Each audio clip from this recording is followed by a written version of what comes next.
Hey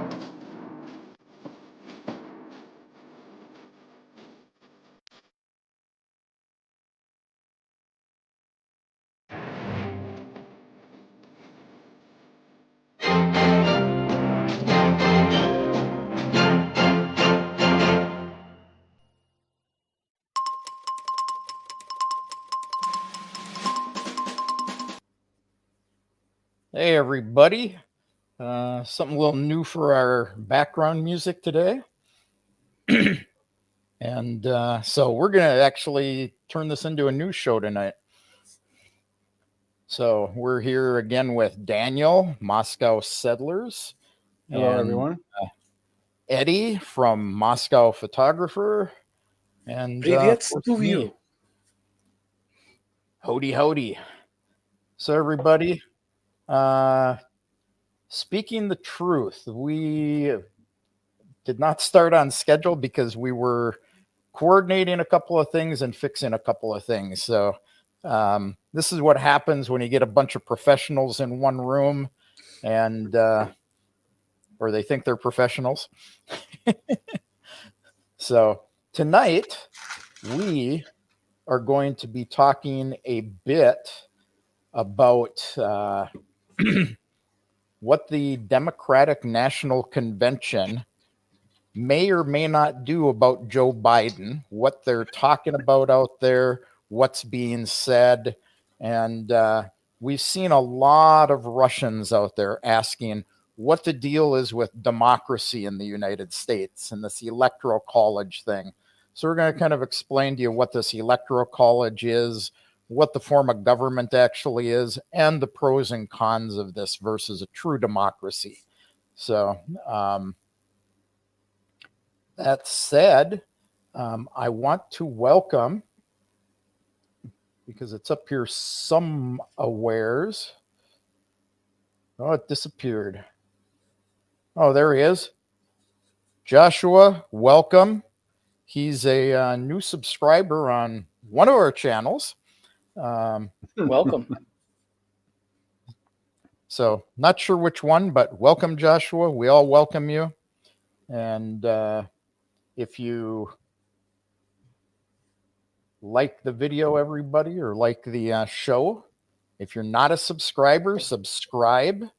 If you have questions, we often will miss them. If you do not put a big Q and a couple of asterisks by it, it helps us see them. We can mark them and we can get back to them afterwards, because we will not address them as the show is going on. We will address them when it either fits in or we've got a few moments to do that. So guys, welcome to another show. Glad to have my two good friends here with us tonight. And thank you for the invite. Yeah. Yep. So everyone knows, Eddie and I've decided we're the serious newscasters, and Daniel is the sexy weatherman that y'all come to watch. Svetlana has a question. Where do babies come from? Now, this answer is different. Like if you're in America, you're going to have a different answer if you're in Russia. Well, we can start with a simple question of what is a woman, right? Mm-hmm. Some people in America can't answer that question. Mihail, hello over there in France. And the Olympics. I'm excited to watch beach volleyball at the Olympics. Very excited. I have a question about the electoral vote. And now some of my questions, guys, might be, like they might be stupid questions, but this topic tonight, I'm not that, unfortunately, as an American, I'm embarrassed to say I'm really not that educated about it. So, well, that's okay. But let's deal with the first part of the show first, which is the Democrats and Biden. Ah, okay. Gotcha. So, Eddie. My apologies. you and I both had exceptionally busy days yesterday. We both got up and we were in the news, and we're seeing all this stuff about Biden and what they may do, what they may not do, what they're going to do, what they're not going to do. What do you have to say about this? Washington, the establishment, the media, the DNC, all in a coordinated chaos. You know, they're trying to spin Joe Biden in his debate, which was a total fiasco. A 5-year-old could figure it out, that it was a comedy show, and they don't know what to do because you cannot spin your way out of this. I thought about even recording this small clip. I can't even remember who was doing the interview, but they were interviewing Kamala Harris. Imagine poor Kamala trying to defend Joe as the vice president. We don't even know. Is she on the ticket, by the way? I had a question about that. We don't know yet. Hasn't been announced. Announced because it's always don't even presumed. Know it's presumed. Yeah, it's presumed, but it's actually the Democratic National Committee that gets to decide whether she's on the ticket or not. So, as the vice president. Yeah, so she's still treading on. It was just so funny to see Kamala trying to answer that question. But on a more serious note, it brings up a lot of questions, especially for me, probably you, and many viewers. What did we see on Thursday night? You know, it's like what actually happened. So here's what we saw. Tired. Well, tired or whatever the problem was. This is what they're saying. He failed miserably. Okay, so the next day, he's at a campaign rally, and he looks like a 5-year-old, and Jill Biden, Dr. Jill Biden, is up there at the podium praising him, trying, oh, Joe, you're such a good boy. You did such a good job. Yeah. You're going to get an extra lollipop when we get home, And an ice cream. Corn pop. And so, it was just total SHIT show from the very get-go. Today, you see mainstream media almost doing a 180 and completely dumping Joe Biden. In fact, it started early. They are dumping Joe Biden in a big way. And I was joking with my wife because we were watching some of these news programs, and it's funny to see the mainstream media. Oh my God, I didn't know he was this bad. For 4 years, he was such a great president, and now we see him in such decline. Oh my God, it just breaks my heart to see him struggle. And it's like, really, you guys been pushing this walking cadaver for 4 freaking years. Everybody knew that he should be in a nursing home, but no. So that's what's happening in the media today in the aftermath. Well, I'm also seeing a split in the Democratic Party. We've got people who are up for election on the Democratic Party that were sending emails to each other. They were having meetings about asking him to step aside or dumping him, getting somebody else as a stronger candidate come in. Yet we also had the Biden administration saying, oh, they're all nuts. He's fine. He was just tired. And he had a long day. And look how great he was the next day in North Carolina. And, well rested and pumped up on something.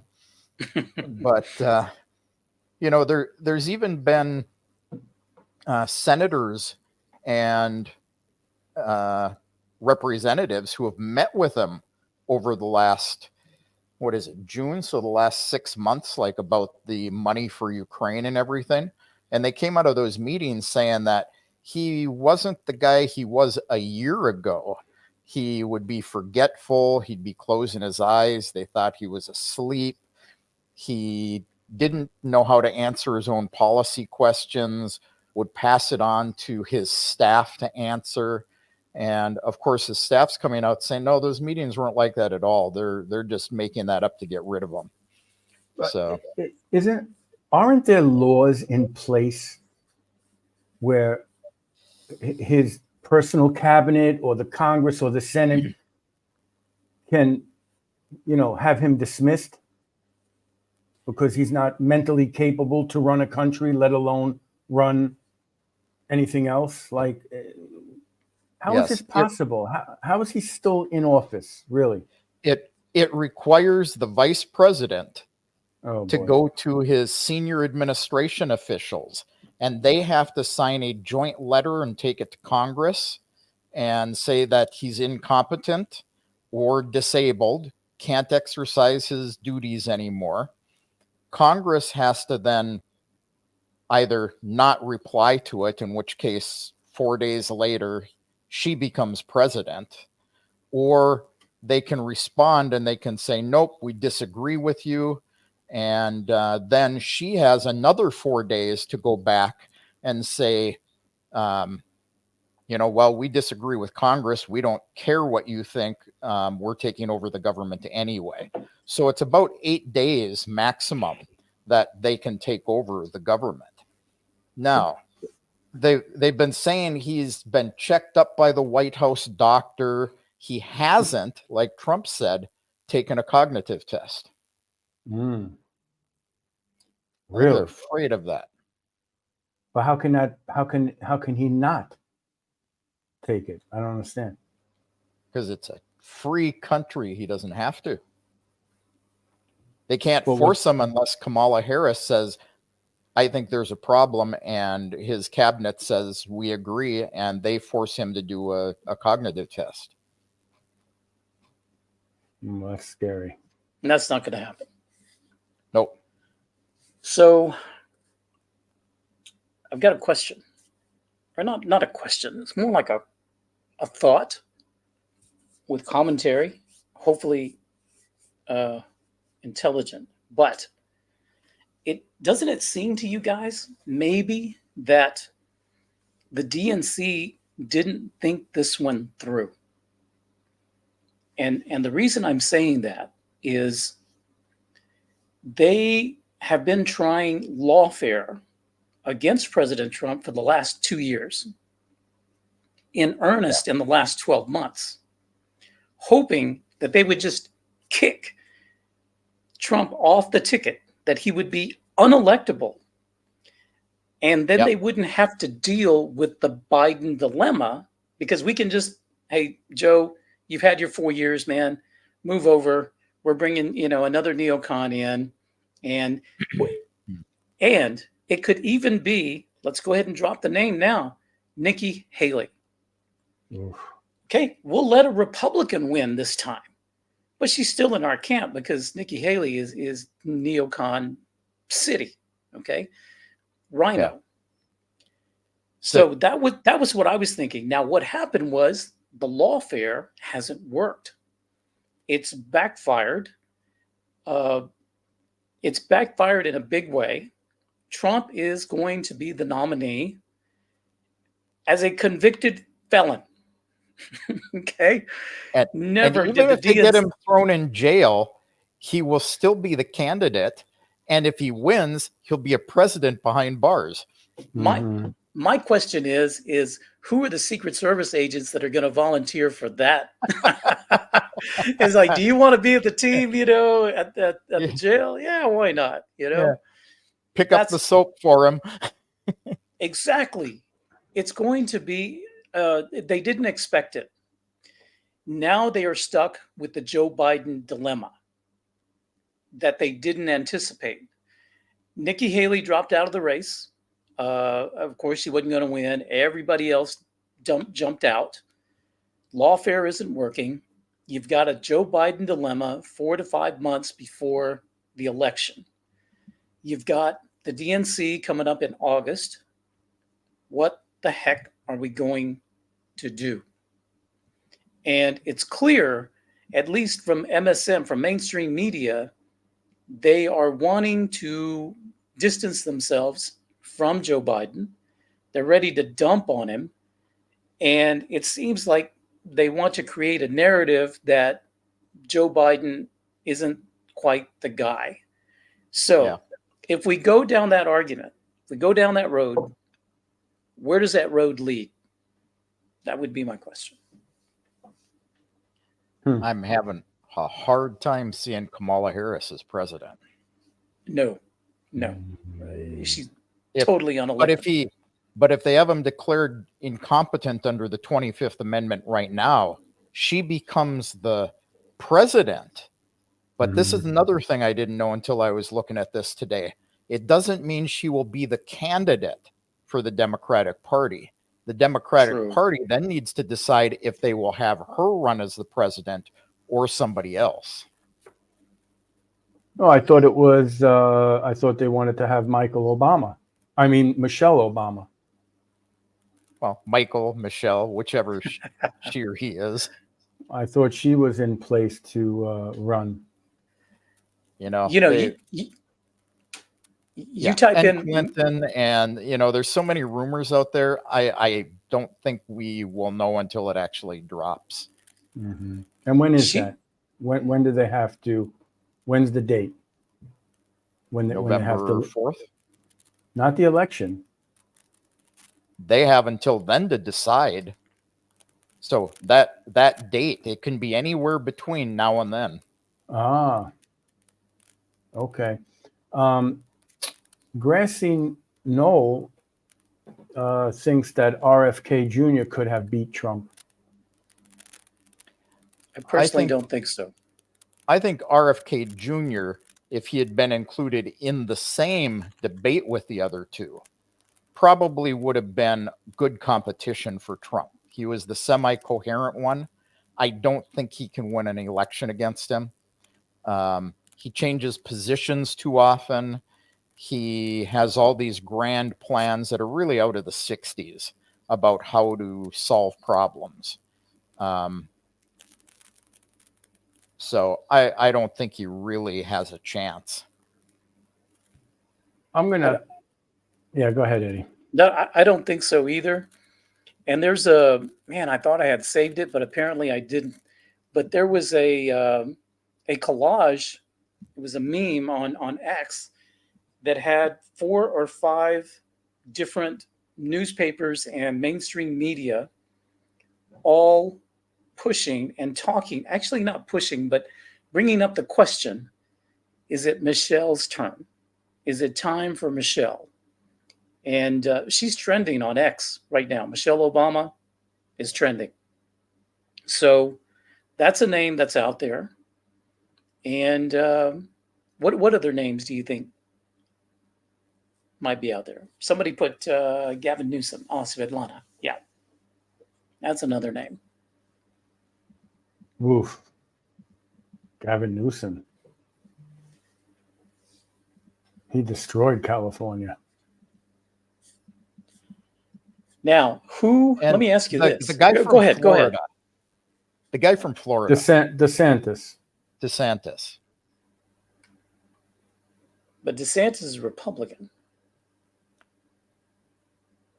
Well, okay. So he's in the bid for vice president. Trump's VP. Yeah. My mistake. Here's okay. Let's open this up a little bit. Who is among all the candidates, Republican and Democrat? Let's go back 6-7 months ago when there were more people running. Who is the only candidate that mainstream media did not censor? Gavin Newsom. No? Niet. Who's the only candidate? Who's the only candidate mainstream media has not censored it anyway? Democratic, you're talking about. All candidates. I'll give you a hint. Joe Biden. Really? Because he is a candidate for the next. They haven't censored him. Okay. Yeah. At all. Vivek, they cut him off. Trump, of course. Everyone else has been, their volume has been turned down. The only candidate has been Joe Biden. So he's totally unopposed. Now, which voices are being amplified post-debate? You've got Michelle. Her voice and her name is being amplified now by mainstream media. And one other name. I'm sorry? Hillary. Who else? Hillary to some degree. But there's one other name. If anybody knows it, put it in the comments.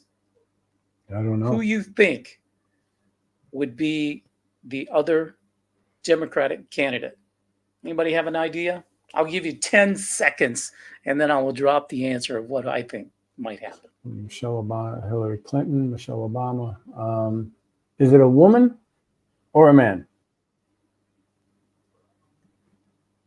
Gretchen Whitmer. Sergei Dmitriev said that. Niet, moj drug. No. I'm going to tell you who I think. Nikki Haley. Nikki Haley. Okay. Nikki Haley checks a lot of boxes. Female.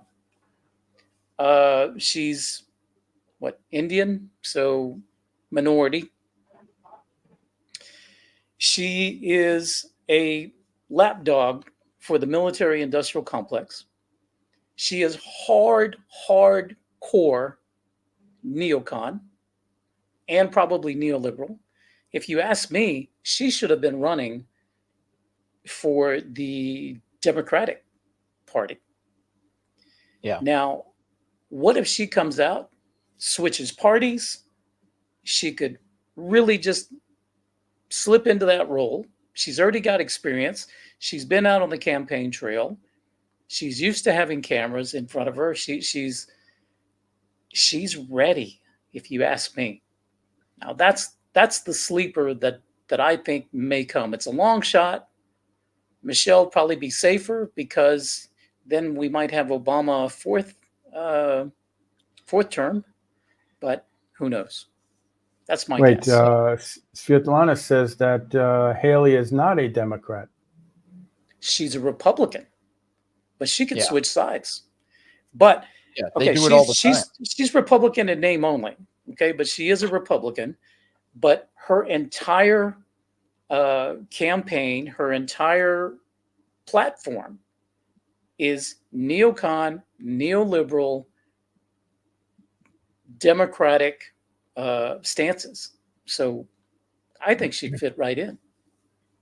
So wasn't Trump a Democrat and then he switched to Republican? And he switched, Yes. I got to say, I think it's Michelle Obama. I think that's. I don't think she's electable, quite honestly. Who is electable in your mind? I think Haley is electable in my mind. Haley? Yeah, really? If she switched sides. I agree. I don't know much about her, but I don't know. I don't like her. She would be more competent than any of them. She'd be more competent and she'd be more obedient, definitely, to the powers that be and people talking to her about think you should do this, think you should do that. I think she'd be very obedient. Yeah. All right.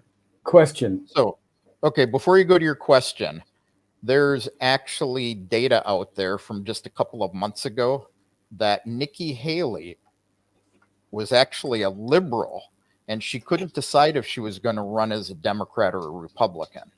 And she picked the Republican ticket. And since they bounced her, then so she could very easily switch sides. So, guys, who do you think could beat Trump? Without cheating or with cheating? Without cheating. Oh, anyone can beat Trump with cheating. You saw it at 2020 elections. Anyone can beat him. That was my If you're point. cheating. No, They're no good. cheating. John C. C. Puttinger. Say again? John C. Puttinger. Oh, possibly. That one went over Daniel's head. I'm reading the comments. What did you say, Kevin? I said John P. Puttinger. Oh. But He serious, would make a guys, good president of the United States, by the way. But who do you think could, without cheating, who do you think could beat Trump? at this stage of the game, I think it would be very difficult for anyone. Now, I don't think anybody can beat Trump. That's my opinion as we stand today. Who could give him a run for his money, or at least not devastate the Democratic Party? Because the Democratic Party at the moment is in a free fall. It is going to collapse unless they put up someone with a heartbeat and with some sort of intelligence to get to November. The Democratic Party is finished. Trump sealed that coffin on Thursday. So they've got to do something. Now, who can save face?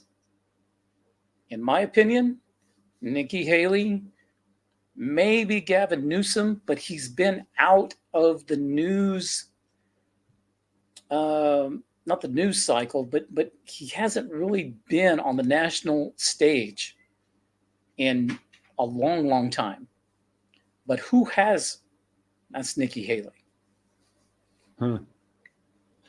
What about these executive orders that I've heard that Trump signed before he left office, and that he is actually still the president, and that the Pentagon takes orders from him? That Biden is just like the CEO, right, of the U.S., but Trump is still the president. Because if you notice when Trump travels around, his motorcade, he's got an ambulance, he's got his motorcade is a presidential motorcade. You don't get that when you were a prior president. Yeah, I think you're hearing propaganda. First off, even if he did sign such an executive order, it would not be valid. It couldn't be binding under the U.S. Constitution because he wasn't elected to the office. So he could sign all the executive orders he wants, but if they go directly against the Constitution, this brings us into the other subject. This is where the Supreme Court would step in and say, that violates the Constitution. But I wanted to share this. Let me answer this. Hang on, before you get there, really quick. Yeah. On this question that Daniel's talking about Trump's motorcade and his security presence. I went to a rally, a Trump rally, November, I think 2022 is when it was, in Texas. And I got to see his security entourage. The reason it's so huge is not only is there Secret Service, but there is a private security company that's contracted to Trump Incorporated that travels along with him. So it's Secret Service 2.0. It's huge. And I was talking with one of the contractors there, and a bunch of these guys are like, they're law enforcement officers, and they hire on with this security company, and then they get contracted to go to these rallies and things like that. Very interesting job. But what they were saying is that the reason that Trump has all of this massive security is his electability. He's still viable, still a viable candidate. Second of all, he's still pertinent on the world stage. Now, I didn't know what to think of that when they were saying that, but he's still able to wheel and deal on the world stage. So that's why he's got this huge security presence with him. It's actually very impressive, very professional too. One more question, Kevin, before you go to the slide, please. Yeah. When a president is on the day that he swears in, and what is the gun salute for the president when he's sworn in, and is it 21? Do you guys know? I don't know the protocol. The cannons, they have the cannons, right? Don't know. It's like a 21. Is it a 21 gun salute or cannon salute? And I've heard stories about what you're describing, but I don't know what. Because Biden didn't get that. Right. On the I day, understand. Biden didn't get that. He actually got the amount. What was it? It was less, but it wasn't what a president gets when they're officially sworn in. I've heard that, and I have no way of confirming any of it. And at this point, I just think it's irrelevant at the moment. Yeah. The other thing that kind of plays into all the stuff Trump's got is A, he's got money, and B, he still doesn't trust the government. He didn't trust intelligence. He doesn't trust the Secret Service. Well, he hired his own his own security, right? He didn't have the Secret Service. No, he has security. He has Secret Service protection for life. Yeah, but when he was president, from what I heard, he hired his own security that was close to him, and then Secret Service, I guess, I don't know, was. I don't know about that. Yeah. It's a 21. It's a 21 rounds, right? It's 21 rounds, and Trump got that. Biden didn't. I want to say something. There's some protocol that's 21 gun salute, and then there's is it a 3 volley or 5 volley salute for a deceased member? Something like that. That's how the conspiracy theory goes. So, while we're on the topic of Trump, really quick, guys, because the last few years, I'm holding on to hope. Like, I heard that when President Kennedy was assassinated, 200 generals started let's call them the white hats, and the deep state they call the black hats, right?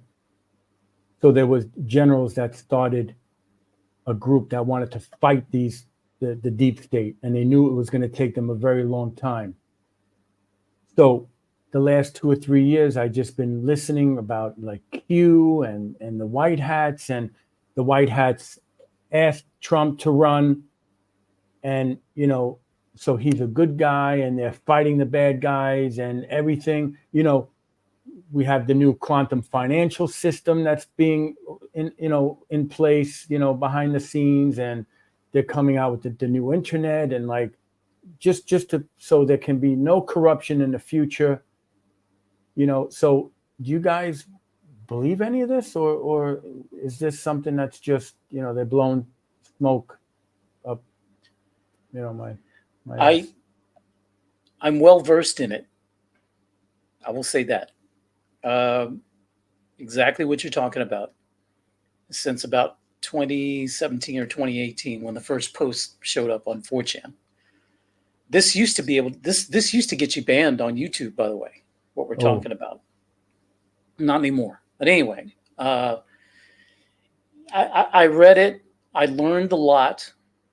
my eyes got opened in many, many different ways, many, many different levels. It benefited my knowledge and my worldview and what I understand how things work. But at this stage of the game, it's almost like a distraction. And I think it was very pertinent at the time. And if you notice, there are no more posts. There's no more Q posts. And why is a reason? You know, what would be the reason for that? Because it's no longer pertinent at the moment. Got to stay focused. Got to stay with what we know. But it's good information. I actually recommend go back and read those posts. Use your own discernment. I'm not telling you it's true. I'm not telling you it's false. You make up your own mind. And I think that's the best way to kind of introduce that subject. Go read it. You figure it out for yourself. But personally, I learned a lot. It opened my eyes to a lot of things. And now I see things a little different. But to kind of focus on that as like, is this what's happening right now? At this point, I feel it's just a distraction. Personally, I'm just not talking about me. So I just don't even go there at the moment. Kevin? I won't go there at the moment either. However, I did hear that there were 3 guys that are in the room right now that may be doing a stream about the deep state in the near future. Mm-hmm. You know, subject that you know well, Daniel. Well, subject matter expert. Yep. I'm just the sexy weather guy here. No, but seeing that for a few years, it just gave me so much hope to believe that there is a organization behind the scenes fighting these bad guys in America and around the world. And then I hear about Guantanamo. I don't know if we can talk about that, but like I'm hearing about all these different arrests for treason and, just so many good things that have been happening behind the scenes. And then now it's like, I don't know what to believe anymore. Gracie, sexy. Yeah, that's. Yep. I don't know what to believe anymore. I say you're good with what you know. Yep. It's good for you. Use it to your advantage when you're trying to see what's happening in the world. That's where it helps me a lot. But I don't really, spend a lot of time there anymore. But yeah, I'm a cucumber. How can I say? So let's go back to the discussion about what if Nikki Haley took over the campaign for Biden. So right at the moment, according to this is the latest poll data. If you look at it, the averages have Trump at about 42%, Biden at about 39 to 40%, and Kennedy at about 10 to 11%. Overwhelmingly, this board is red today.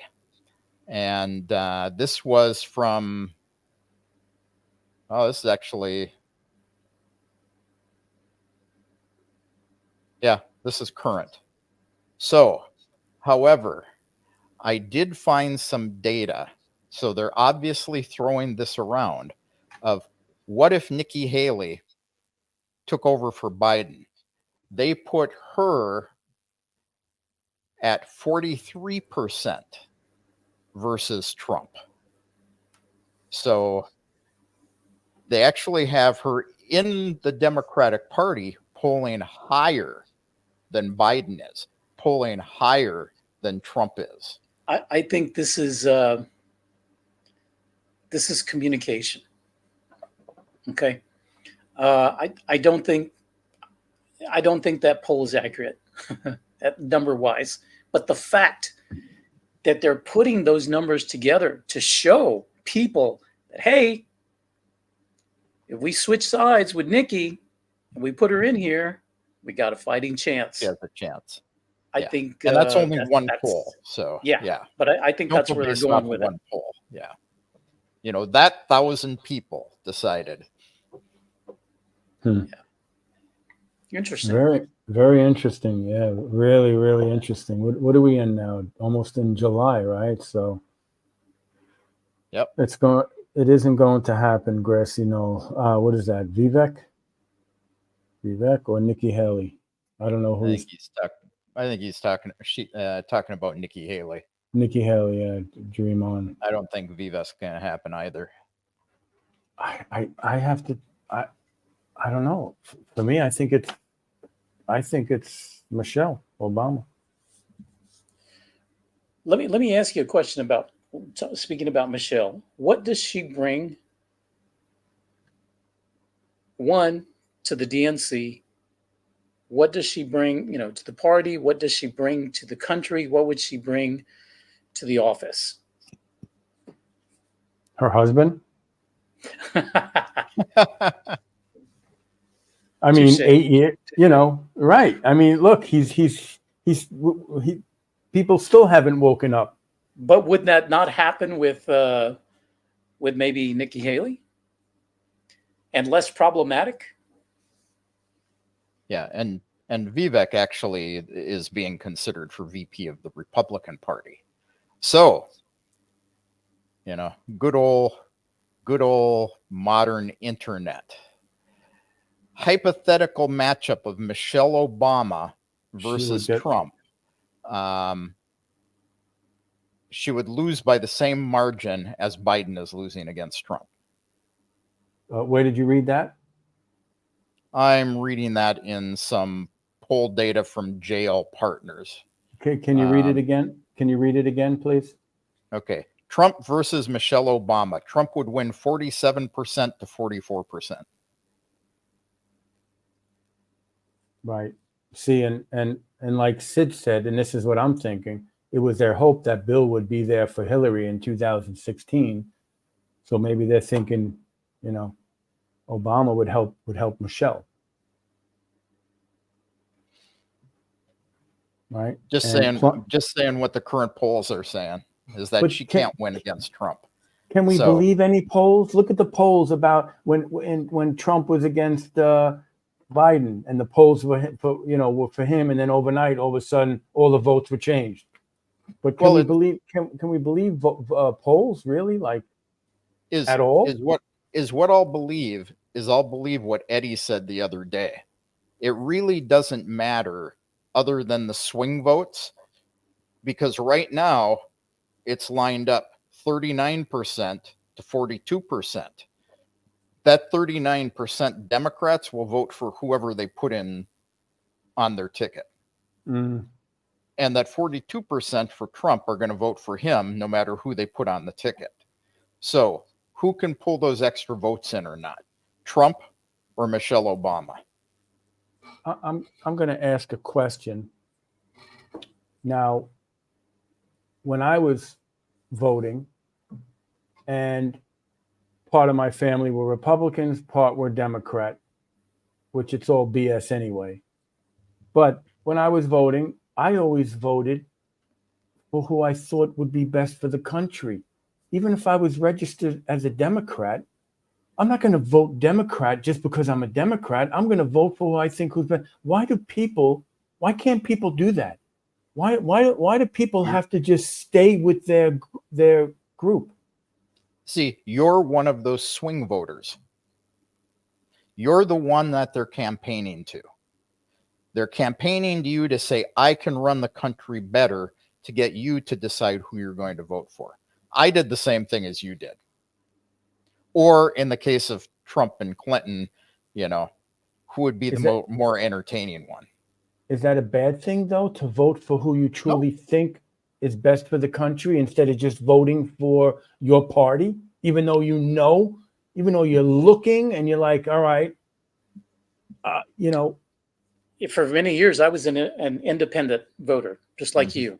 Okay, so like me. So, yeah, sometimes I would vote for a Republican candidate, and then in another office, I might vote for the Democratic candidate. I voted for who I thought could do the job best. Yeah. That's normal. It wasn't no? until later. It wasn't until later in life, much later, that I would walk into the poll and grab the sheet and just Republican, boom, there you go, I'm out. But yeah, I was just like that. There are millions of independent voters.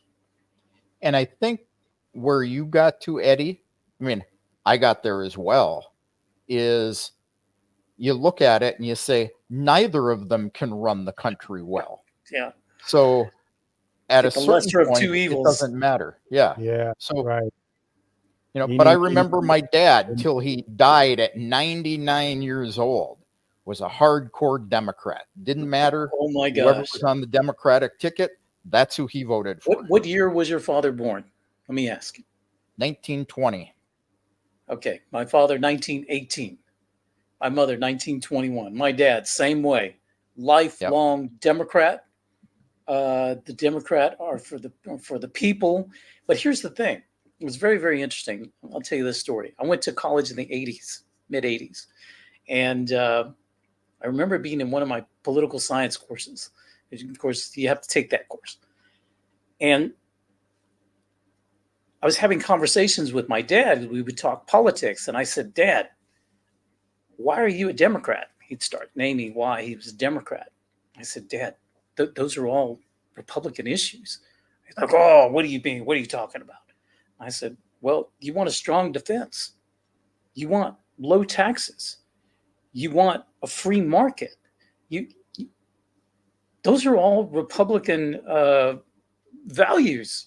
You should vote Republican. Oh, I'll never vote Republican. Same way. But from what I understand, it's really, it doesn't matter, right? They're all now it doesn't matter. There was a time when the parties were actually different. Mm.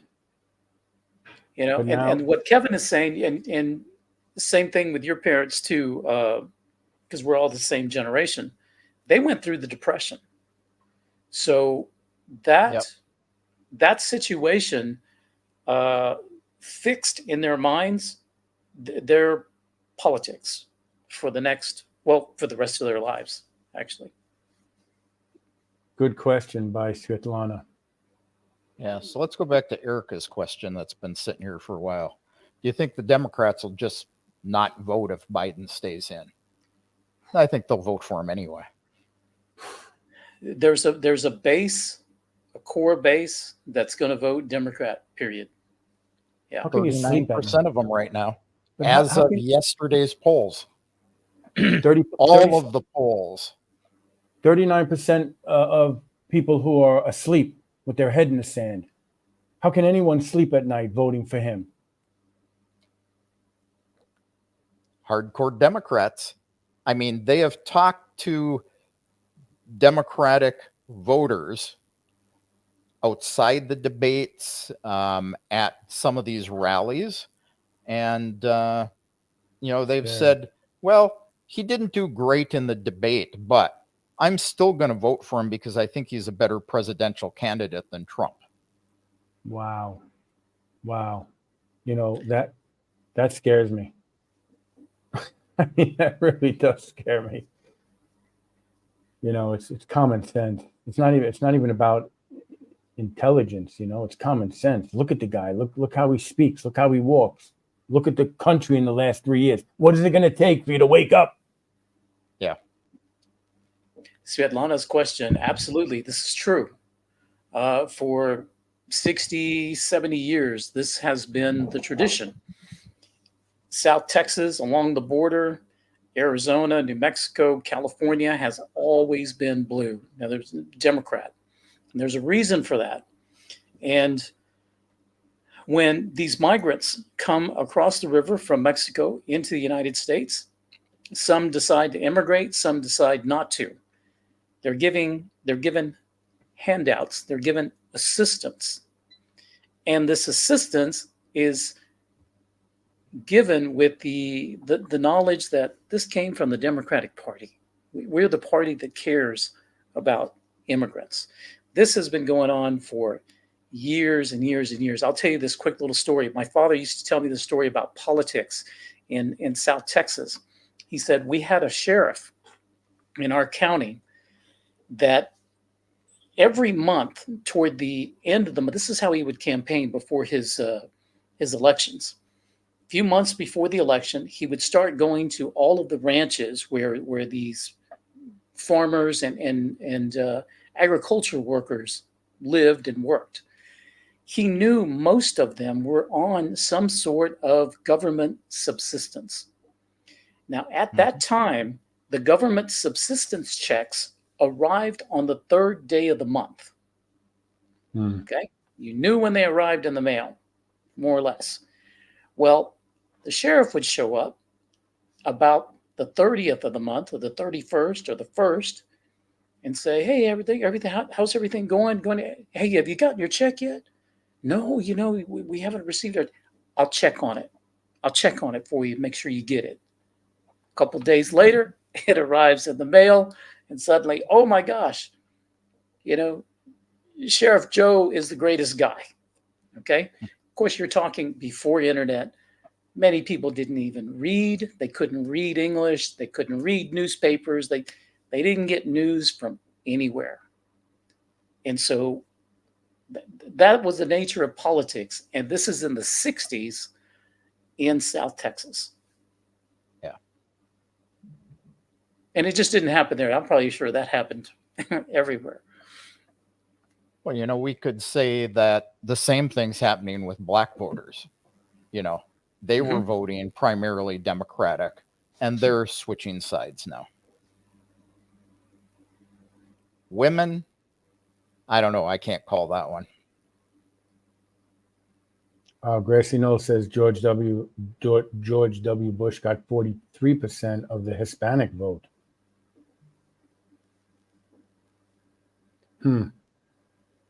Yeah, politics. It's really interesting. It's politics. It's George Bush during that election. Okay, George Bush was governor of Texas. Very large Hispanic population in Texas.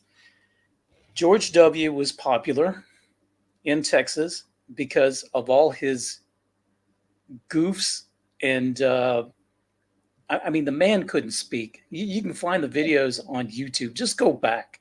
He's freaking hilarious. You think Biden's bad? Check out GW. Now, George Bush, his brother, he was governor of Florida. Jeb Bush? Jeb Bush, yeah. And Jeb's wife, I want to say, is Colombian. So she's Hispanic. And Florida is a huge Hispanic population as well. Puerto Rican, Cuban, Central American, huge population. Now you have California as well. So you have Texas, Florida, and then the Hispanics in California seeing what their brothers and sisters in Texas and Florida are voting for. Boom, let's get behind George Bush. I remember him meeting the Queen and hugging her. Hugging? I don't think you can do that, or supposed to do that. You're not supposed to touch the Queen. But GW, man, I love his videos, man. You go back and see some of them. Awesome. Yeah. So, Eddie, you had a video or something you wanted to share. Yeah. So how many believe that Joe Biden is, and I'm not talking about legitimacy. We can debate whether he's a legitimate president or not. He was sworn into office. How many of you, honest to goodness, believe that he is, as GW said, he's the decider? Okay. He's the decider. Who believes that Joe Biden makes the decisions that get his signature? And if you don't, who do you think is running the show? We know who's running the show. He's even said it in an interview. I'd love to do a third term, Let's but let's not watch be. this clip. Let's watch this clip, okay? Because people often telegraph what they're actually thinking or actually what they're doing and pass it off as a story. So let's bring this to the stage. There it is, folks, in a That's what I nutshell. said. That's what I said. So here's a question: do you take him at his word? Yes. Well, let's put it this way. Biden failed miserably on that stage. No earpiece, no notes, no nothing. What On a lot purpose. of people don't know is in North Carolina, when he came out there all full of energy, he was talking coherently and everything. He had the teleprompters in front of him. And they've actually shown that he had the teleprompters. I think they wanted him to fail in the debate because they're replacing him. That's my opinion. That's my opinion. Yeah. We'll see. So I saw a comment go by here from somebody on your channel, Daniel. My friend, his wife is illegal in her family, and even though they're conservative Christians, they wanted to vote for Biden only because he will make them legal. An interesting thing about this is, will they or won't they be allowed to vote?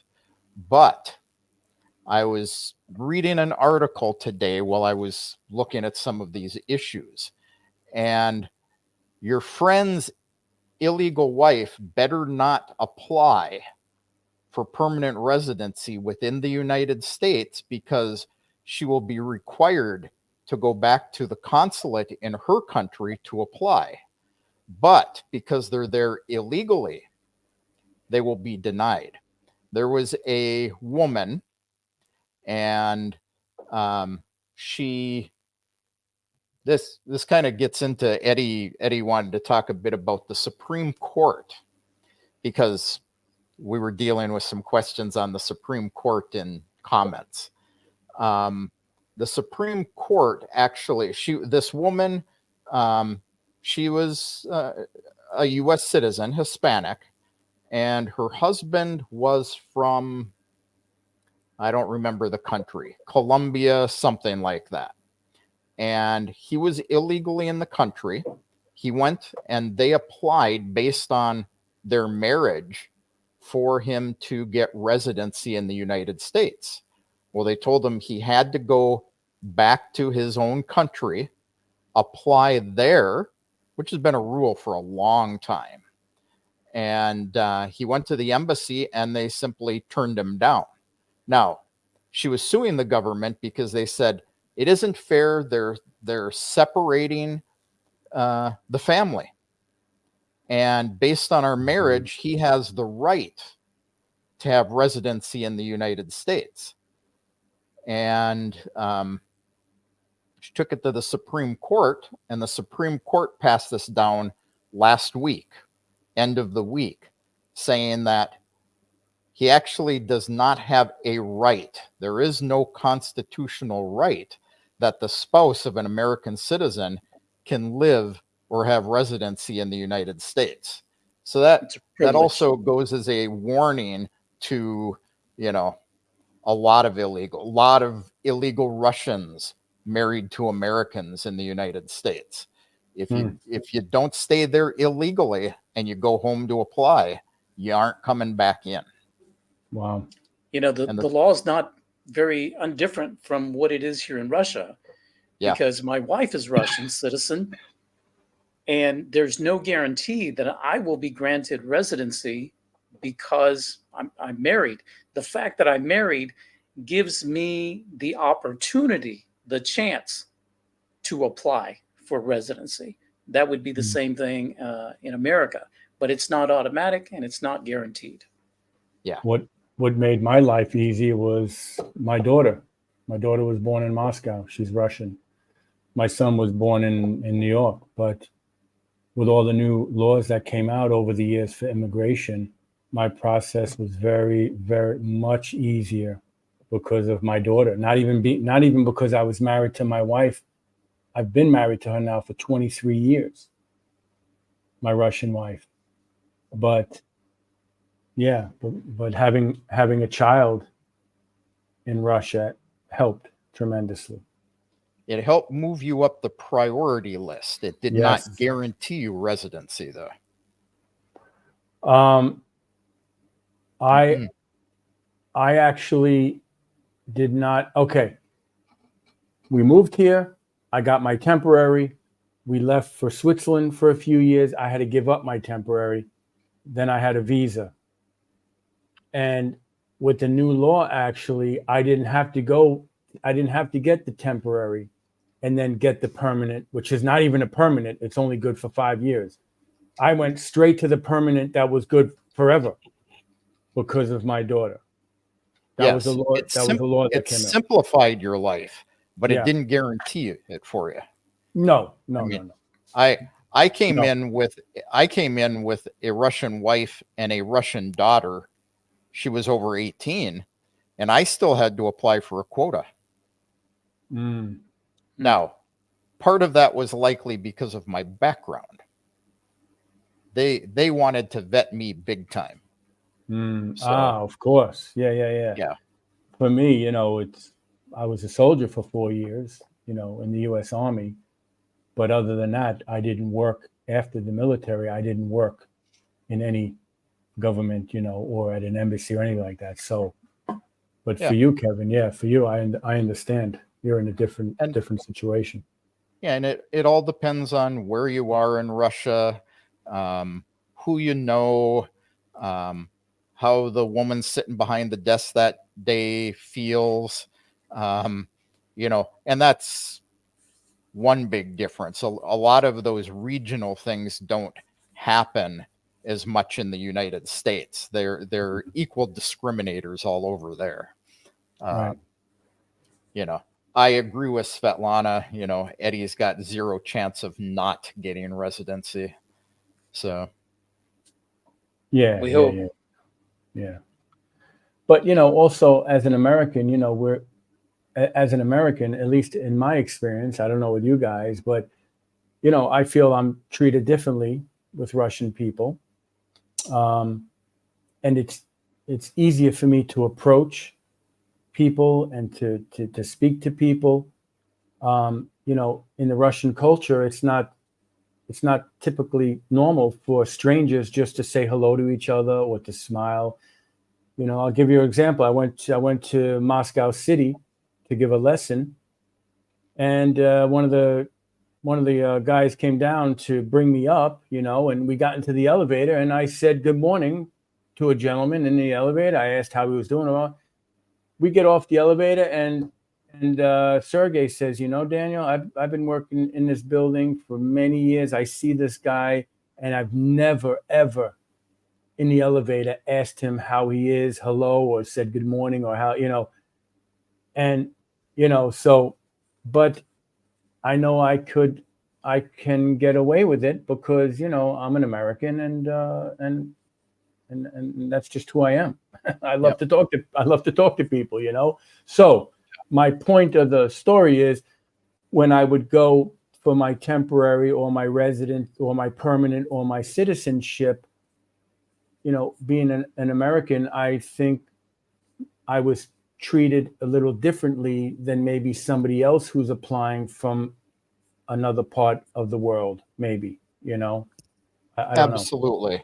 I mean, I know that when I applied for my quota, I didn't get treated differently really, but I no sooner left the immigration office, and my wife is getting a phone call. My phone number was on everything. My name was on everything. Her name was on it as my wife, but we got a call, and it was a guy who said, I'm so-and-so from Federal Intelligence, and we understand Kevin applied for a quota, and we want to talk to him. And she's holding her hand over the phone saying, somebody saying they're from the federal government and they want to talk to you. They know everything about you. And I says, hang up on them. It's a scammer. Geez, why the heck are they going to be calling you? Well, it was. But once I met with them, then there was absolutely zero doubt that from quota to temporary residency to permanent to citizenship, it was a sealed deal. So I agree with Svetlana, Eddie. You have zero concerns about that. Well, I did get vetted. The police came to visit. Yeah. Yeah. And it, like I said, it was pleasant conversation, pleasant visit, no problem whatsoever. Compared to what immigration is like in the States, totally different.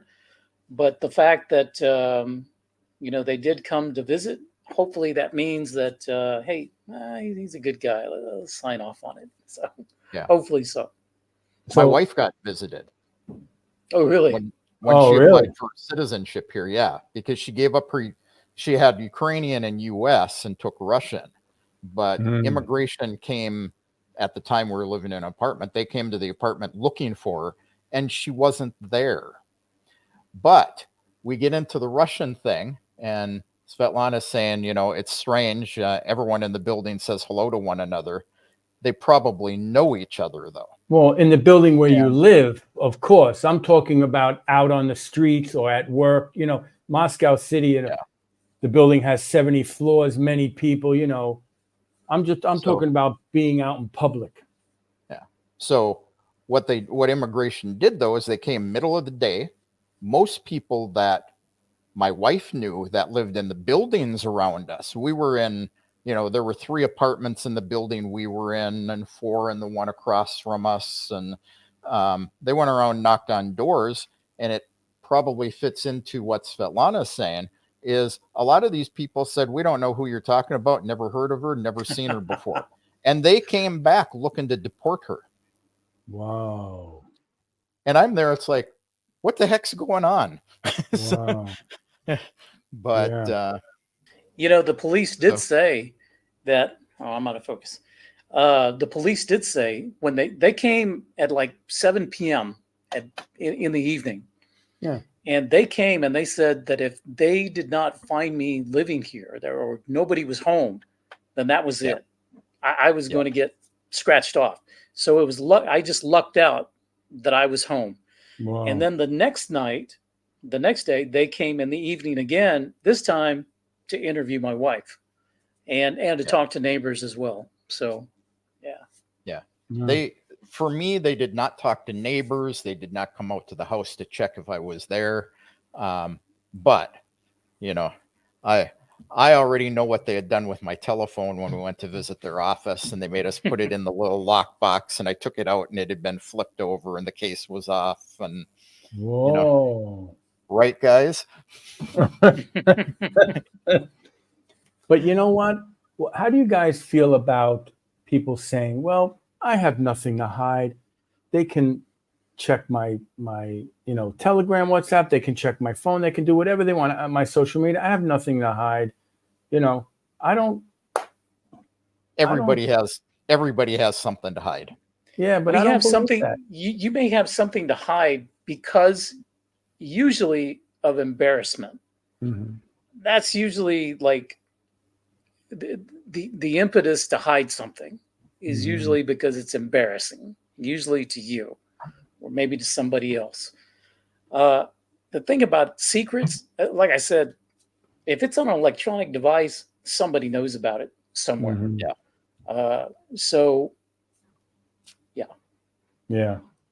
Yeah. Interesting. I do know a lot of Westerners that have come here, are still here, looking to apply for temporary residency quotas or whatever. And they think they're being totally normal and have nothing to hide, but they maintain that Western attitude of, I'm privileged. And these are things you have to be careful of in Russia. Good way to get told no. Sorry, guys. Nobody here. I'm just laughing because I'm reading Svetlana's comment. Kevin definitely has something to hide. a very suspicious character, if you ask me. Yeah, well, Svetlana knows me, so she, she knows I'm hiding lots of things. So Um, let's talk a little bit then, because Eddie and I have been getting questioned about this from a lot of Russians, but Christopher brought this up in my Telegram channel today. And he's been waiting for an hour to hear us talk about this. The Electoral College, and does the United States really have democracy? So Wow. Deep what questions. what is the Electoral College, guys? Good question. So go ahead. Go ahead. No, Eddie, this is you. All you. Oof. And then you have to wonder if the Electoral College is even the right thing to do. Anyway, we'll get into that. So, But do we presidential need it? the presidential election. Okay, so you as a citizen, you go vote, you cast your vote in your state, in your jurisdiction. The state for the state then has a total of who won that state. Okay, between the two candidates. Say it's Trump. Okay, his party is the Republican Party. So then the Republican Party, in Texas, has delegates. Now, who are these delegates, and how do they get selected? Well, usually these are citizens who are very close and tight with the Republican Party in Texas. Okay. In fact, when I was still back in Texas, I was not a precinct chair, but I was on the precinct committee. Now, what's a precinct committee? Now, we can get into that, but anyway, I'm not going to bore you with that. But as a precinct committee member in my county, I was now eligible to be considered for the ballot. In other words, I could run an election in the Republican Party to be selected as a delegate to the Electoral College. Have I lost everybody yet? Okay. It's a complicated subject, is it not, Kevin? It's complicated, and I think it's complicated for a reason. Yes. Yeah. Let me just bring it together. So these delegates for the state of Texas then have to cast a vote at the Electoral College for who won in the state election. So each state has a number of delegates, and I don't remember how many delegates Texas has. They go to Washington, D.C., and I think it's when does Electoral College meet? I think it's in December, if I'm correct. They meet, the Electoral College gets together with all the delegates from the various states, and those delegates actually elect the president. That's how it works. So can you have an election without the electoral votes, like without having that? No. Can you just It's not. It's in the Constitution. It's in the Constitution. This is the way elections are held. Yeah. So what I've got here is that each state gets the number of electors equal to the total number of congressional representatives in Congress. I don't know that that's necessarily true pertaining to Congress, because that would imply, a relatively equally spread out. I would say it's probably more related to state representatives I'm guessing on that one because each state has a different number. Why is But that? Why does each state have a different number? Is it by population? it is because the founding fathers wanted smaller states to be equally represented. They didn't want states with giant populations running everything. So the view, this is actually, it is not a democracy. The United States is not a democracy. So when you hear that the United States fights for democracy, they're a federal republic. They operate under the federalist system. And the federalist system is where the power is divided between the central government and the state governments, or in other countries, regional or provincial governments. And it gives both the national and state governments independent authority over specific areas. And some of these countries besides the United States is Canada, Germany, and Australia. So it balances the power, prevents centralization of the government, and allows regional governments to address local needs and preferences. But it can lead to inconsistencies and conflicts between state and national laws. And we see that in the United States a lot. And then inefficiencies due to the overlapping responsibilities. Now, as I was looking at this earlier, just to refresh my 50-year-old civics high school class, these are actually called advantages over a true democracy. Yet, a true democracy, let's give the definition of that first. A system of government where all citizens participate equally in the decision-making process through voting on laws and policies, direct participation of the citizens, and the majority rules. Now, there the advantage is what the majority decides it's implemented, and it enhances political engagement and accountability. They claim that the disadvantage is that large populous societies like Moscow, have a disadvantage, and they're making the decisions over smaller regions and cities and oblasts. And, they claim that you can have the tyranny of the majority. However, as I went through this list of the federalist versus the democratic properties, Russia is a pure democracy.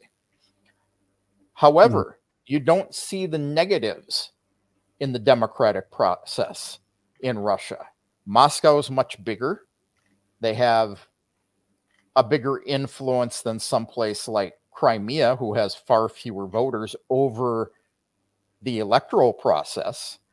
As far as the federal government goes, the president, we're represented less than Moscow because we have less people than Moscow does.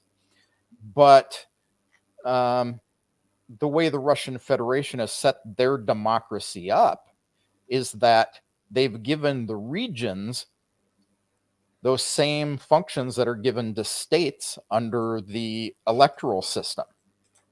So you don't have those negatives in a country like Russia. So we have the majority rules here, but there may be a federal law, but Russia tends to write them just vague enough that the local regions can interpret them differently, which is why Crimea deals with immigration slightly differently than Moscow does, and Krasnodar deals with it slightly differently than both of them. So I think Russia has really taken the democracy and put it in place very well. Now, Christopher was saying out here, it's not necessarily so that the electors have to vote for who they promise they're going to vote for. And that's true. It's happened where guys have said, I promise I'm going to vote for this guy because he got the majority of the votes in our state or in my whatever they're based on, the sector or whatever in the state. And then they get to the Electoral College and they vote the other way. So are they politicians? Are they senators or congressmen? Or who are these electoral? They're local Joe Blows that have been elected to that office. So it's a senator or a congressman. No, it's, say Daniel applies to be the elector for his region of New York, and everyone says, okay, well, let's send him off to the school and get him educated. And really, and he promises that he will vote the way that the majority of the people in our region vote. And then you get there and say, well, but I don't like who you guys pick, so I'm going to vote for the other guy. Are there any possibilities of corruption in this system? Sure. Yep. And there's no way, well, okay, well, because it's in the Constitution, but are there countries in this world where they just have voting and that's it? The person wins who has the most votes? No, in fact, the United States has a couple of times had the situation where the person who got the most votes actually lost the election. The 2000 and the 2016 elections were won by the candidate who got the least amount of popular vote.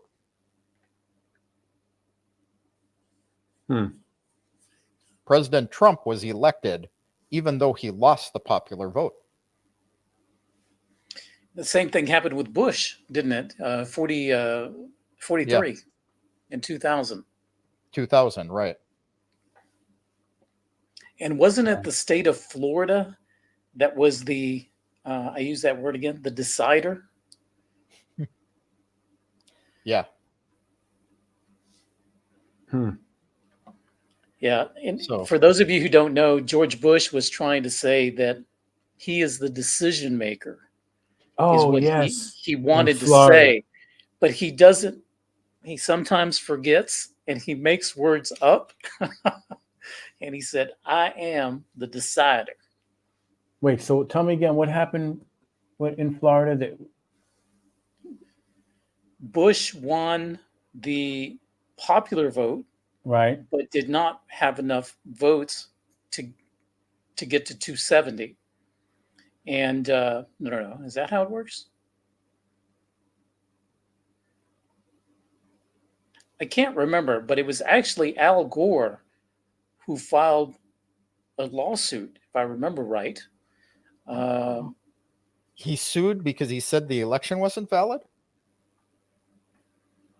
Something up like that, if I remember right.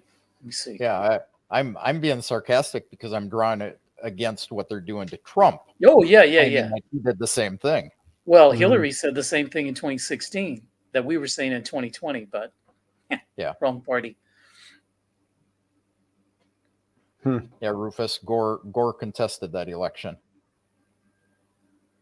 Yeah, so, Gore contested, and Jeb Bush was the governor in Florida, and Florida was the state in question, I believe. So Gore won in terms of votes in Florida. Number of popular votes. Number of votes. But he lost based on the Electoral College. Because all of the states but two have an all or nothing situation. So if a majority of the voters vote for Trump in Florida, for say, if he gets 51% of the votes, he gets all of the electoral votes. I know Maine is one of the ones that doesn't, and Nebraska is the other one where they hand them out proportionally. Svetlana wrote, corruption is massive in Russia. It always was. Well, I think all countries obviously have corruption. I just think America's corruption is international. You know, Russia's corruptions are within its border. Maybe her comment was based on this prior comment she made that democracy in Russia won't last long, that Russia will turn into an authoritarianism of one form or another. Reality is it is still pretty authoritarian here. You know, despite the fact that they have the democracy, it's an authoritarian government. Gotcha. What Putin says will happen happens. Mm-hmm. And it's interesting to me, who wrote about China now? Somebody wrote that China is more democratic country than America. Who wrote that? Am I reading it? Am I right? Can't see it. No, it's called the People's Republic for a reason. They have a federal republic as well, so they are not a democracy. Speaking the Truth wrote, China is more the true democracy. Yeah, Kevin. Okay. So, speaking of the Supreme Court deciding things, it looks like yesterday the United States Supreme Court made a blow against Biden and their cases against the January 6th deal with Trump after the elections. They were suing Trump based on, or trying to charge Trump with collusion and I don't remember what the exact charges were, but the Supreme Court handed down a majority decision saying that they could not sue or charge him with what they were charging him with because constitutionally, the grounds for those charges he did not break. So they're going to have a hard time pushing all those extra cases that Biden was going off about in the debate against Trump. Mm-hmm. They can still bring the cases against him, but they're going to have to find other grounds. Interesting. I had not heard about that decision. I ran across that just looking through the news today because we had been talking about the Supreme Court earlier.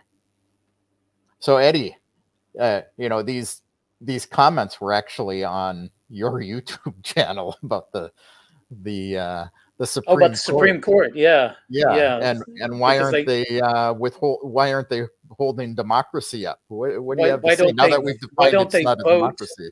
Yeah, I think it was the comment was to the effect of why don't they vote the will of the people?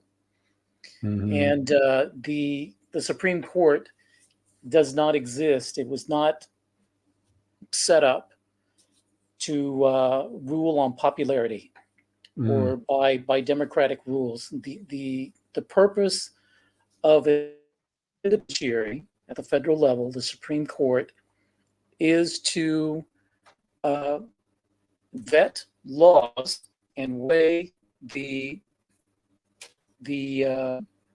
law against the U.S. Constitution. Is it constitutional? Is it allowed under the current law of the land, which is the Constitution? That's the entire purpose for the Supreme Court. Now, when the United States was formed into three separate entities. You have the executive, which is the president.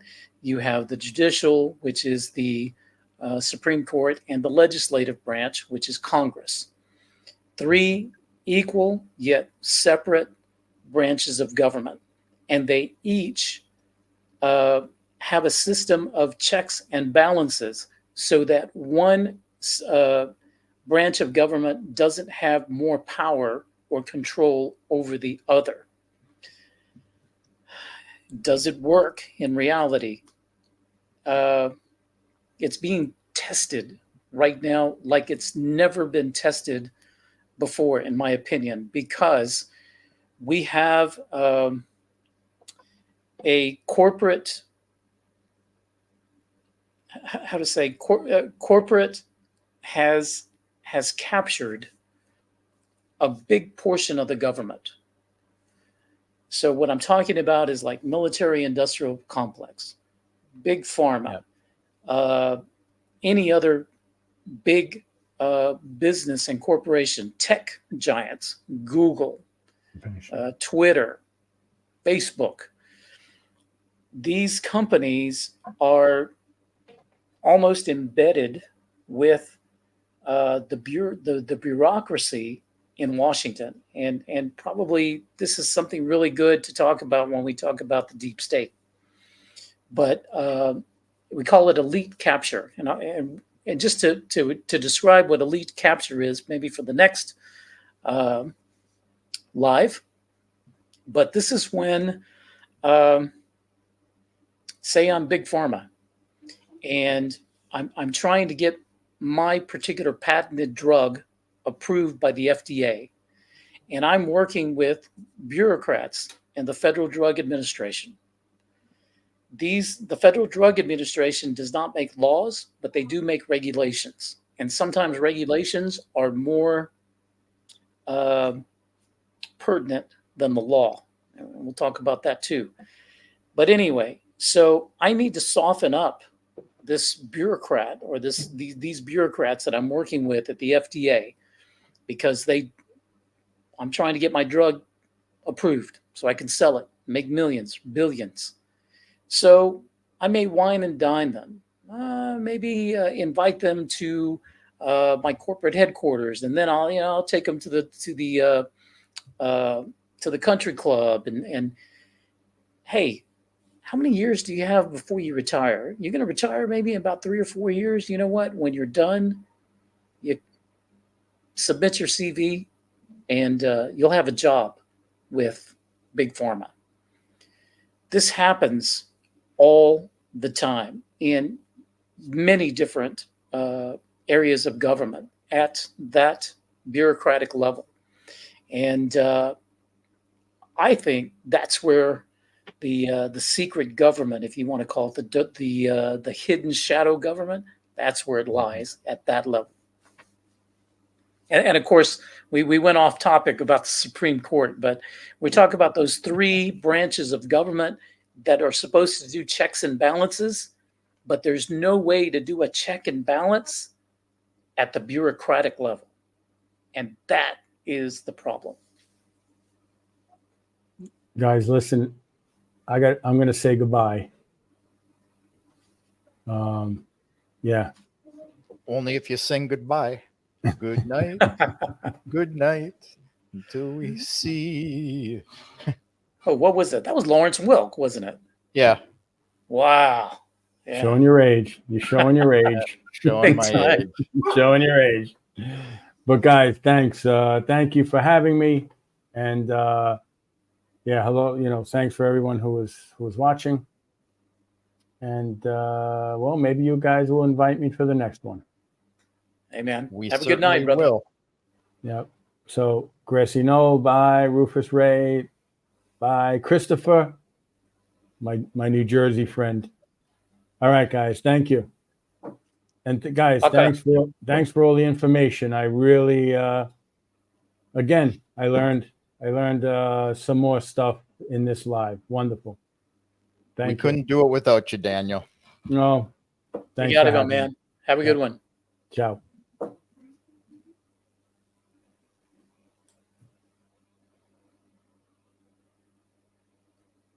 Okay. Got quiet all of a sudden. Yeah. So any further comments? Well, yeah, there's one right here. Mr. Wonderful. Let me put this up here. FDA sucks. They outlawed a tea-like supplement for pain relief, which has been in the use in the U.S. for decades until 2 years ago, or so-called Catrum. Interesting. So you have to ask yourself, why has it been allowed for many, many years, and suddenly now it's regulated? It's some of not it could safe. be, some of it could be corruption. Some of it could be, well, we goofed. We it's unsafe, but because of corruption, we approved it. So now we're trying to correct a wrong, or it's been safe and effective, but now this particular drug company makes a patented drug that competes with this tea that doesn't cost but pennies to manufacture. So I can't charge billions of dollars for my patented drug. Why don't we make this, tea go away? And it goes away. Happens all the Yeah. time. So I just pulled it up here to look. I'm getting to love Chat GPT. Although I know I have to verify most of what they say. So apparently it was approved, and in 2019 the FDA determined that there is no real evidence that it is safe or effective in treating anything. People were taking it for chronic pain, opioid withdrawals, and for recreational purposes. And it's an herbal leaf from a tree of some family, in the coffee family, and it has opioid-like properties and stimulant-like effects. So I'm guessing they restricted it, till they know more about it. That would be my guess. Yeah, who knows? I really don't know. Yeah, I don't either. Yes, Mr. Wonderful, I'm getting to like Chat GPT because I can plug something into it and I can get an answer fairly quickly based on a lot of data. No, I hit the wrong one. But I can get a lot of data fairly quickly. It is Western biased. It is very anti-Russia biased. So, and Krister, I think what you're thinking of in that saying is women, you can't live with them. You can't drag them behind your car.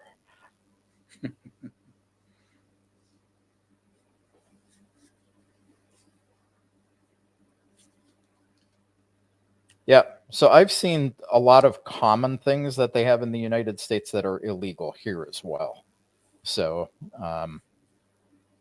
who knows?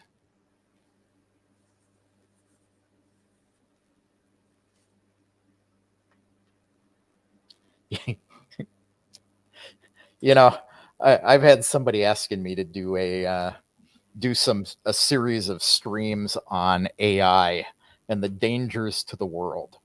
I don't really think it's the danger to the world that everyone thinks it is yet. But yeah, you can actually do a love chat with Chat GPT. So you could say it does have a love chat. I don't know If, enough about Chat GPT. I tried it out before. It was actually when I could still access it without a VPN. And then it suddenly got cut off and I needed to use a VPN and I just lost interest in it. And so, I really don't use it. I use it before shows. I can't use it during a show because I have to be on a US VPN for it, which is a pain. But, or I'd ask it to give me a love letter for Mr. Wonderful.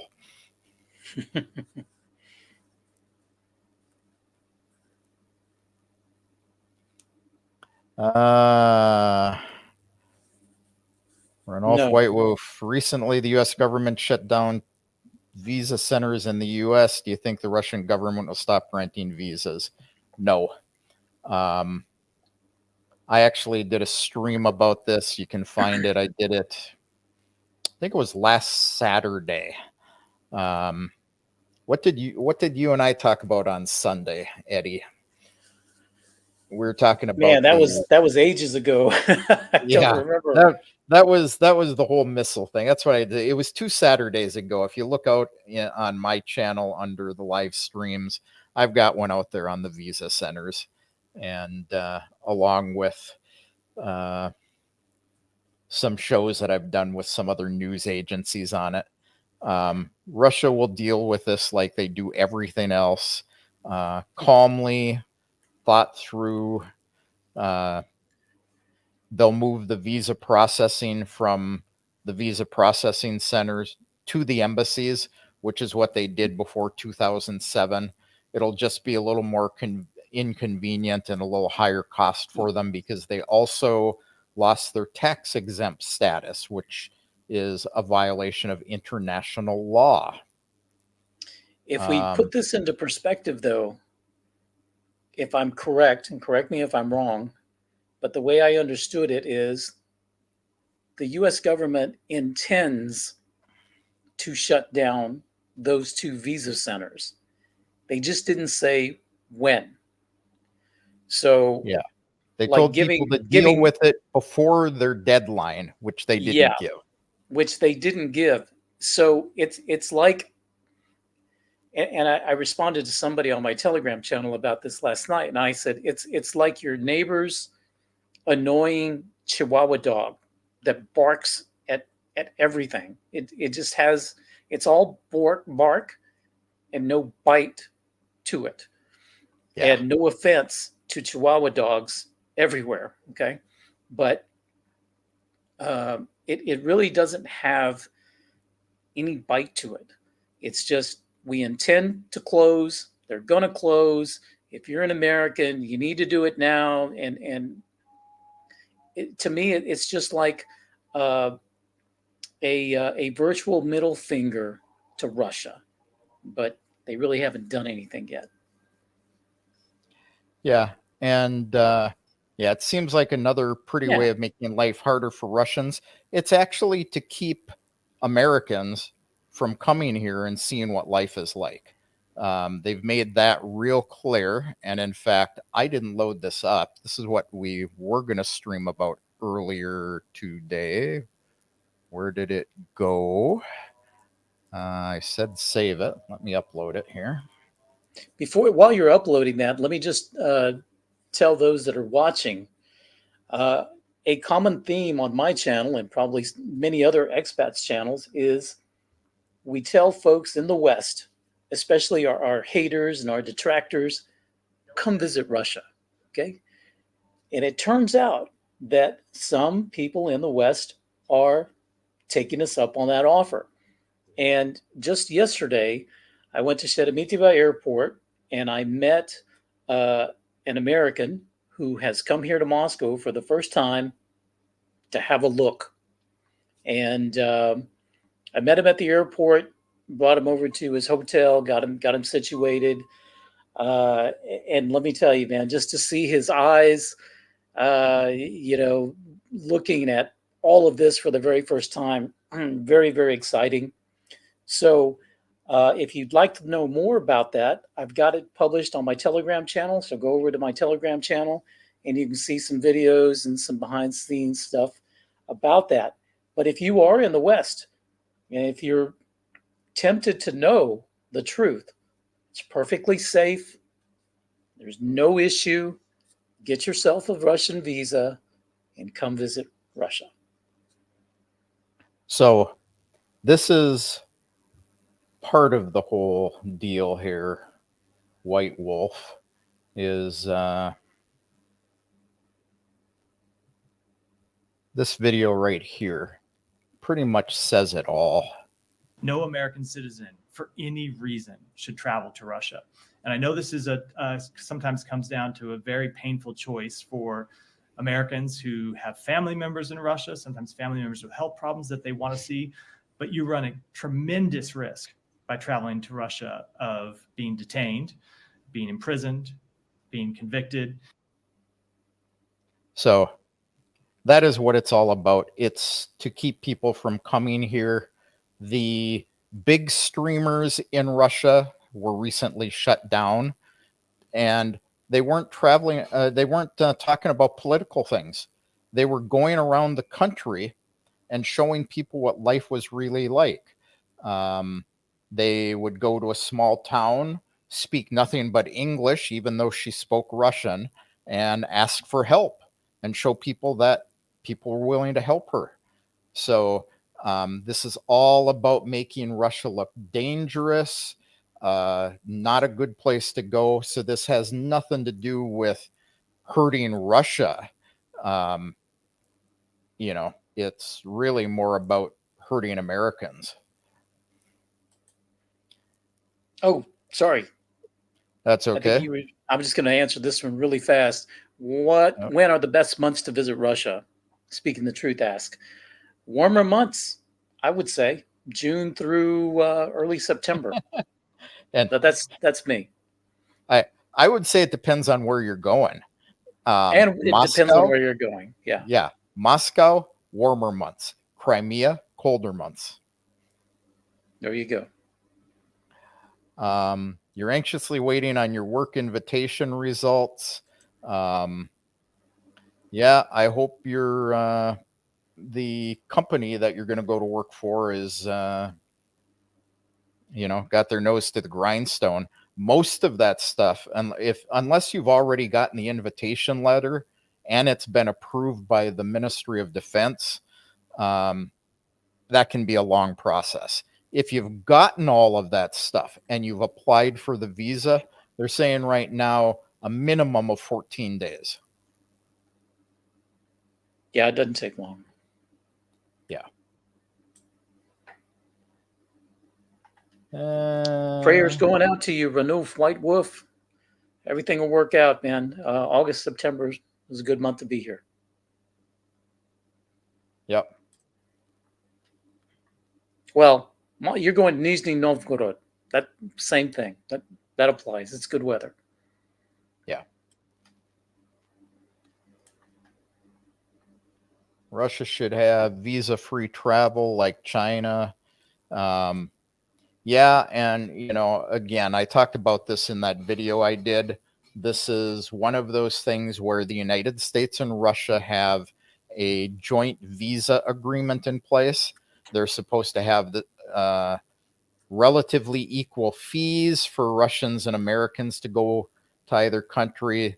The application processes are supposed to be equally simple, and there is no visa-free agreement with them, so it won't happen.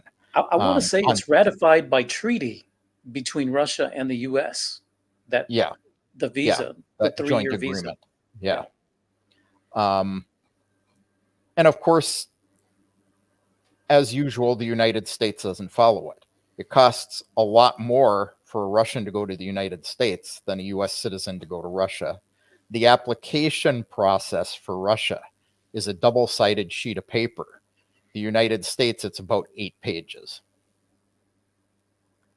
It's ridiculous. And the questions are ridiculous. Absolutely ridiculous.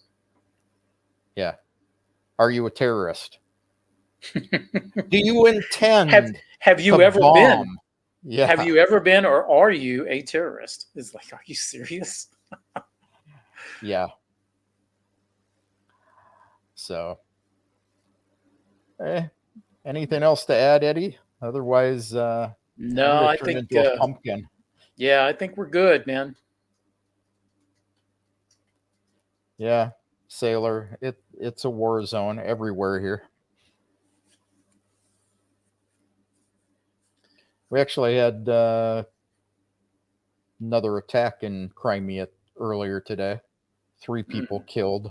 Oh my gosh. It was from drone damage. They shot down the drones with air defense, and the shrapnel went through the roof of a house, killed 3 people.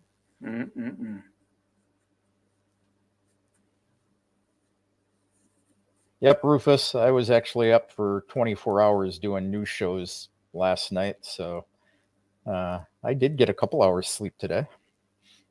I had a nap, so. Yeah. That's about all mine was, about an hour. So. All right, guys. Well, hey, Kevin, I enjoyed it. Thanks for the invite. Look forward to doing another one when we can maybe talk about some other interesting American topics. Yeah, and just so people know, here's your Telegram. Thank you very much. Moscow Photographer YT on Telegram. Yep. And of course, if you guys are not on, his camera went. If you aren't on Eddie's YouTube channel, this is his. If you want to go over there and like and subscribe. So, and of course, we have 2 Telegram channels you can go to. And again, like, subscribe, and I guess I should turn that off, shouldn't I? And he's back. Hey, New I'm battery. back. That was a quick battery replacement, but just in time to say goodbye to everybody. Yep. So everyone, thanks for coming. We appreciate you, and you've been a great audience with the 3 of us streaming together. So Absolutely appreciate it. Thanks all so much. should I close with the new news banner? Go for it. Yeah. Hey. I have to get the music going too, don't I?